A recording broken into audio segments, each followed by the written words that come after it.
কিরকম মনে হচ্ছে এবার কি বারাসাত গতবারের তুলনায় বদলাবে? 100% বদলাবে।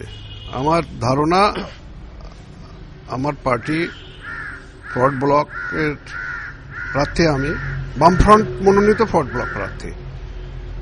আমি যা ঘুরছি তাতে আমার মনে হয় যে 100% মানুষ তারা আবার বদলে এবারে বামপন্থীদের জয়যুক্ত করবে। বারাসাতের জন্য মূলত কোন কোন ইস্যুগুলোকে সামনে রাখবেন? বারাসাত বলে তো না, এটা সারা পশ্চিমবাংলার একটা ইস্যু হয়ে দাঁড়িয়েছে, তার ভেতরে বারাসাত তো বটেই।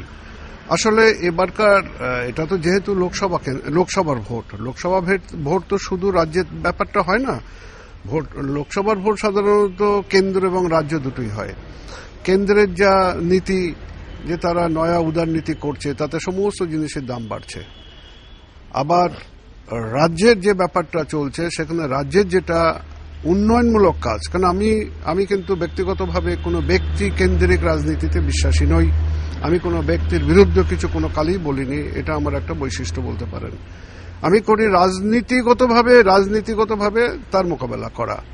সেইভাবে গত আমাদের যে রাজ্য 3 বছর হলো তারা ক্ষমতায় এসছেন, তাতে দেখছি 3 বছরে বিগত বামফ্রন্ট সরকার যা যা করেছিল তার একটা, যদি আমি দিই, তার একটা ফিরিস্তি যদি দিই, ধরুন আমরা ভূমি সংস্কার করেছিলাম, আমরা পঞ্চায়েত রাজ করেছিলাম, আমি ডিটেলস বলছি না, শুধু নামগুলো বলে যাচ্ছে। আমরা স্কুল, যে সমস্ত বিল্ডিং, তার পঠন পাঠন যেভাবে আমরা পরিবর্তন করেছিলাম, এমন বিল্ডিং আমরা করেছিলাম যে তাকে অনেক সময় কলেজ হার মেনে যায়। আমরা মাদ্রাসা করেছিলাম, মাদ্রাসা বোর্ডকে আরো বেশি শক্তিশালী করেছিলাম, মাদ্রাসা শিক্ষাকে আরো বেশি উন্নত ধরনের শিক্ষা করেছিলাম, যাতে মুসলিম ছেলেমেয়েরা আরো বেশি বেশি করে বর্তমান যুগের সঙ্গে পাল্লা দিয়ে তারা যেন লড়তে পারে। আমরা স্কুল সার্ভিস কমিশন করেছিলাম, সেখানে খুব সুন্দরভাবে যারা শিক্ষক নিয়োগ করছিল সেখানে এতটুকু কেউ মাথা তুলতে পারেনি। আমরা মাদ্রাসা শিক্ষক সার্ভিস কমিশন করেছিলাম, সেখানেও কেউ কোনোদিনও মাথা তুলতে পারেনি। রাস্তা বলো, ঘাট বলো, বিদ্যুৎ, এমন দিন ছিল যে গ্রামে কোনো বিদ্যুৎই ছিল না, কিন্তু এখন এই 34 বছরে আমরা গ্রামে গঞ্জে সব জায়গায় যেন মনে হয় এটা শহর।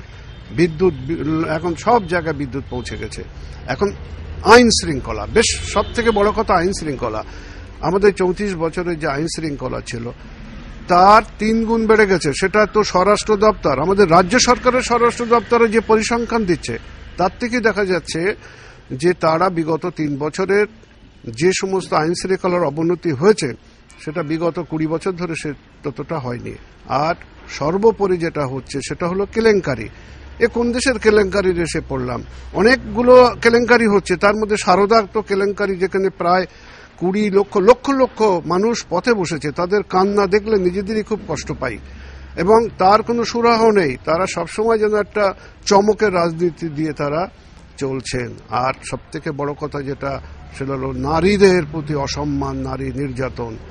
একটা জিনিস হলো, এইভাবে সরকার যদি চলে দেশ অরাজকতায় ছেয়ে যাবে এবং মহিলারা নিরাপদে কোনো দিনও তারা বাইরে আসতে পারবে না। এটা যেন একটা মনে হচ্ছে কি ধরনের যে রাজ্যে আমরা পড়েছি, যে সন্ধ্যের পরে মেয়েরা নির্ভয়ে তারা বাড়ির থেকে বেরোতে পারছে না, স্কুল কলেজ থেকে ফিরতে পারছে না।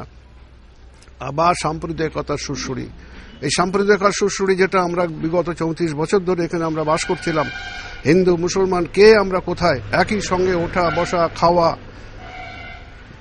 সেটা একটা বিশাল একটা নজির সৃষ্টি করেছিল। কিন্তু ইদানিং দেখতে পাচ্ছি আবার সেইটা মাথা চাড়া দিচ্ছে, এবং সাম্প্রদায়িক দল তো আছেই, তারা তো ডিক্লেয়ার্ড যে তারা সাম্প্রদায়িক দল। কিন্তু আমাদের যে এখন যে রাজ্য সরকার যেভাবে তারা রাজত্ব করছে, তাদের ভিতরে একটা সাম্প্রদায়িকতার সুরসুরি দেখা দিয়েছে।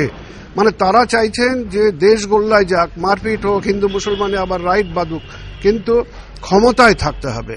এটা নক্করজনক জিনিস বলে আমি অন্তত মনে করি। এই সমস্ত কারণে উন্নয়নমূলক কাজ করেনি, ধমক চমক বদলার রাজনীতি শুরু হয়েছে, ধমকের রাজনীতি শুরু হয়েছে, চমক দেওয়ার রাজনীতি শুরু হয়েছে, বদলার রাজনীতি শুরু হয়েছে, বলৎকারের রাজনীতি শুরু হয়েছে। এর বিরুদ্ধেই আমরা রাস্তায় নেমেছি এবং আমরা আশা করছি সাধারণ মানুষ যারা আমাদেরকে ভোট দেন তারা এটা বুঝতে পেরেছে। এই জন্যই আমার নিজস্ব ধারণা এবং আমার পার্টির ধারণা এবং বামফ্রন্টের ধারণা যে আমরা 100% বারাসাত কেন্দ্র কেন পশ্চিম বাংলার বৃহৎ একটা সিট আমরা তো পাবই, আর বারাসাত সিট 100% আমি আশাবাদী আমি পাবো, কারণ সাধারণ মানুষ আমার পিছনে আছে। 3 বারের বিধায়ক, রাজ্যের প্রাক্তন মন্ত্রী, তিনি এবার লোকসভার লড়াই এবং তিনি আশা করছেন যে এবারে কিন্তু বারাসাতে ছবিটা অনেকটাই বদলে যাবে এবং তিনি অত্যন্ত আশাবাদী যে বারাসাতে তাঁদের জিত হবেই।